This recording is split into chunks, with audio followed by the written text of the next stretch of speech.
How my parents disowned my sister before dessert was even served. So I never thought I'd be that person posting on Reddit about the absolute train wreck that is my family, but here we are. Buckle up, because this is the kind of story you read at 2:48 a.m. while eating cold leftovers and thinking, wow, at least my life isn't that bad. Anyway, Let me introduce the villains of this novella disguised as my life. Mark, my 30M cheating husband, holder of the world record in worst life decisions. And Monique, my 32F sister, whose betrayal skills could qualify her for the Olympics.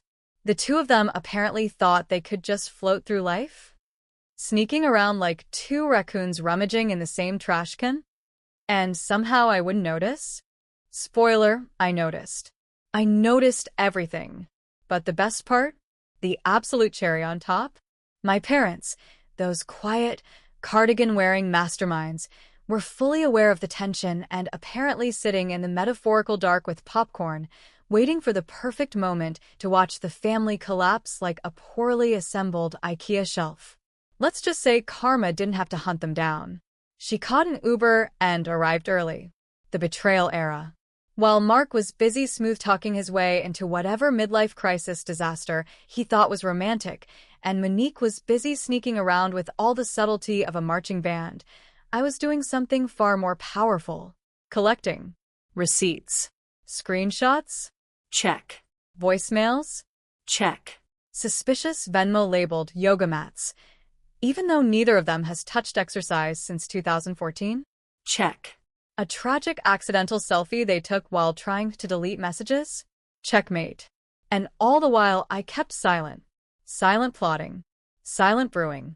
Silent tears that, honestly, felt like a slow saxophone solo in the background of a film noir.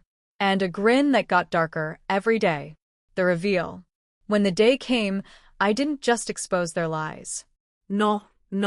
I orchestrated a reveal so theatrical it deserved a lighting crew. Their faces went through an entire emotional color wheel. Pink, caught. Pale, panicking. Oyster gray under fluorescent lights, my personal fave. Meanwhile, I stood there like the world's most sarcastic narrator watching my own documentary. The parents' involvement. Oh, my parents. These absolute legends. They didn't yell. They didn't cry. They didn't even look surprised. They just sat back with a quiet triumph of two people watching the season finale they've been waiting months for. Finally, they had the last word without having to actually say anything. The aftermath. What followed was a slow-motion implosion of two people who genuinely thought they were smarter than everyone else in the room. Watching their delusions crumble was like witnessing a nature documentary. Tragic, a little funny, and weirdly soothing. Mark tried to save face. Monique tried to look innocent. Both failed spectacularly. And me? Update 2. The neighborhood knows because Mom. Welp. Remember how I told you my parents were enjoying the drama more than their retirement plan? Turns out Mom has taken her new role as keeper of the family tea very seriously. So, yesterday I went to the grocery store and noticed the cashier giving me that look, the one people give you when they know something. Then my neighbor waved at me with the sympathy of someone who thinks your cat died. Then another neighbor stopped me and said, "You're being so strong." At this point I'm thinking, so the news has spread. Turns out Mom accidentally told one friend who accidentally told her sister who accidentally told the book club who intentionally spreads information faster than the CDC wishes the flu did. Now the entire neighborhood knows about the incident. Not because I said anything, but because my mother is basically a one-woman CNN with no commercial breaks. I confronted her and she shrugged and said, "Sweetheart, your father and I suffered through that dinner. The world deserves to know why." Can't argue with that, honestly. Meanwhile, Mark and Monique are living through their own personal PR crisis. They've apparently both been blocked from the group chat they weren't supposed to know about in the first place. My aunt unfriended Monique on Facebook, which in our family is the social equivalent of a funeral. Mark showed up at my house yesterday to clear the air. I cleared the air by closing the door. Felt very therapeutic. Mom says if he comes again, she'll handle it. I didn't ask what that meant. I didn't want to know. Oh, and the neighborhood gossip line now refers to the whole situation as The fall of the dynamic duo. Honestly, I like it. Anyway, I'm doing fine. Better than fine. Sleeping great. Eating better. Air fryer still thriving under my roof. But the saga continues, because knowing my family, we are only in season 2 of what will inevitably be a 6-season run with a questionable spin-off. Meanwhile, I accidentally got a boyfriend.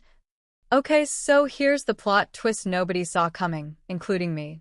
Remember how I've been trying to just live my life, eat casseroles, and avoid the circus? Well, about a month ago, I started going to this little coffee shop near my place, mostly because they have good pastries and don't judge you for ordering 3. There's this guy who works there. Nice smile. Bad jokes. Forearms that could lift a mountain.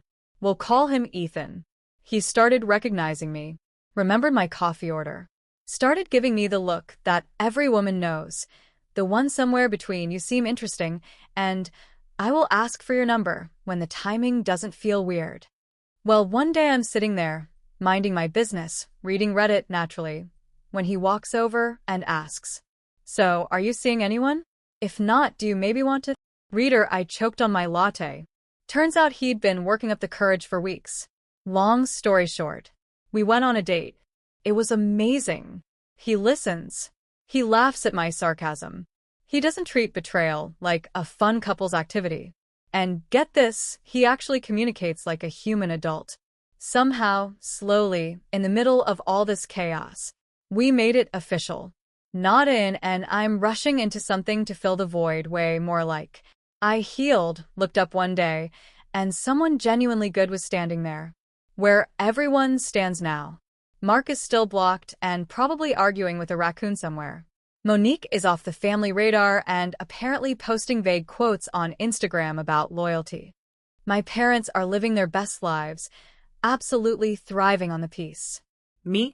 I've got a new apartment, a new boyfriend, a new sense of self-respect, and, of course, my air fryer.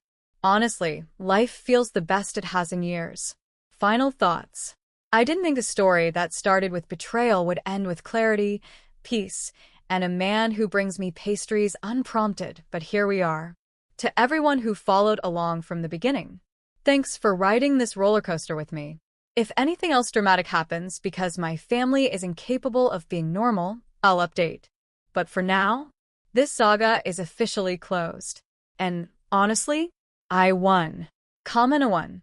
Your mom saying, "We don't accept gifts from people we can't trust," is honestly the most savage line I've ever heard from a parent. She delivered that with generational power. Commenter 2. Oh, trust me, that line has been echoing through the family ever since. Mom basically invented gracious hostility and uses it like a superpower. Commenter 3. Okay, but let's talk about Ethan. Forearms? Pastries? Nice smile? Ma'am, where do you live and can I also go to this cafe? Commenter 4.